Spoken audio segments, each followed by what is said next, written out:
Donc Olivier Hehaut, vous êtes écrivain, vous écrivez des poèmes, mais vous êtes français, vous étiez avocat, je crois, vous l'êtes encore, non plus maintenant, hein, non. Et vous êtes président du grenier Jeanne Tony. Jeanne Tony, ça remonte très loin, ça remonte dans les années 60. Moi je connaissais évidemment, parce qu'elle avait un cabaret dans les environs de la Grand Place. Mais qui était Jeanne Tony? Je crois qu'elle était française aussi d'ailleurs. Oui, c'est probable, mais c'est pas ça le plus important. Jeanne était quelqu'un qui était venu probablement à Bruxelles à la fin de la guerre, de la Seconde Guerre mondiale, et avait installé un cabaret aux chansons sur la Grande Place. Mais Jeanne, J-A-N-E. C'était son nom disons, de scène. Et elle a travaillé plus de 20-30 ans avec son cabaret, où pas mal de gens sont passés, mine de rien.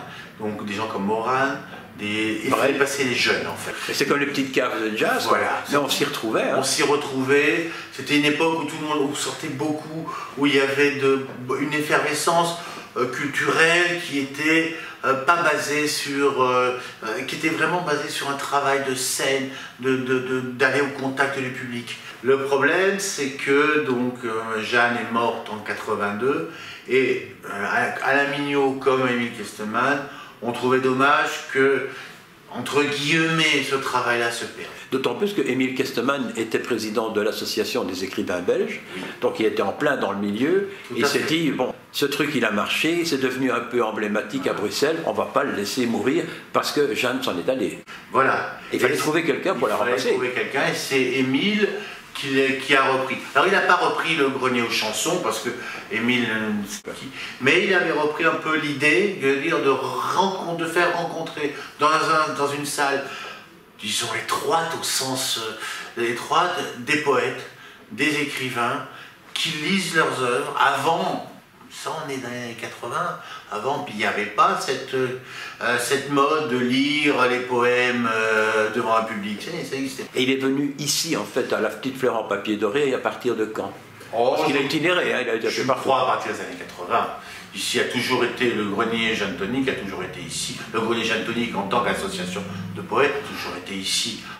Mais alors en fait, vous avez maintenant une salle, vous avez une revue qui sort. Deux même. Il y en a deux, une revue papier, vous avez des booklets, donc des petites revues de poésie très bon marché. Vous avez également un site internet, oui. Et vous avez une revue internet qui apparaît maintenant de manière régulière. Tout à fait. Donc vous êtes réorganisé. On est réorganisé. Puis surtout, il y a eu un changement de génération, hein, soyons clairs.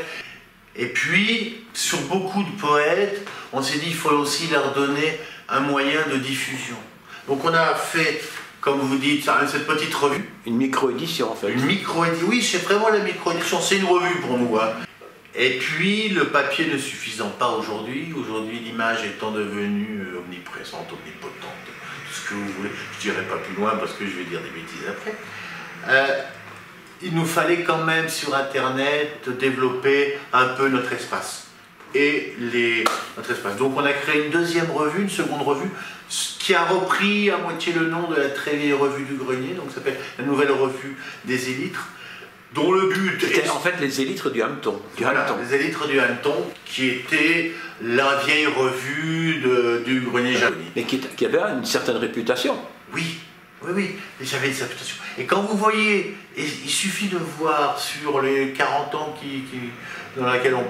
sur lesquels on parcourt aujourd'hui, on voit quoi? C'est que beaucoup de gens connus aujourd'hui encore, et beaucoup de poètes sont passés chez nous. Et tout ce qu'on peut faire pour faire vivre la poésie sur Bruxelles, tout ce qu'on peut faire sur développer réellement des outils pour les poètes, pour leur création, nous on le fera. Nous ne voulons pas que la poésie soit phagocytée par quelques publicitaires, donc soit rendue simplement à des slogans publicitaires.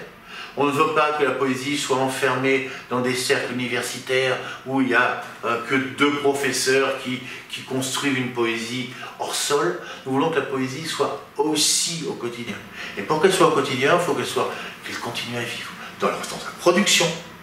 Et donc il faut aider la production dans sa diffusion, fût-elle orale, écrite, électronique. Et voilà, c'est ce qu'on veut faire. C'est vraiment une ambition qui nous porte. Le reste, Après, est-ce qu'on est grand ou petit? Nous, on s'en moque.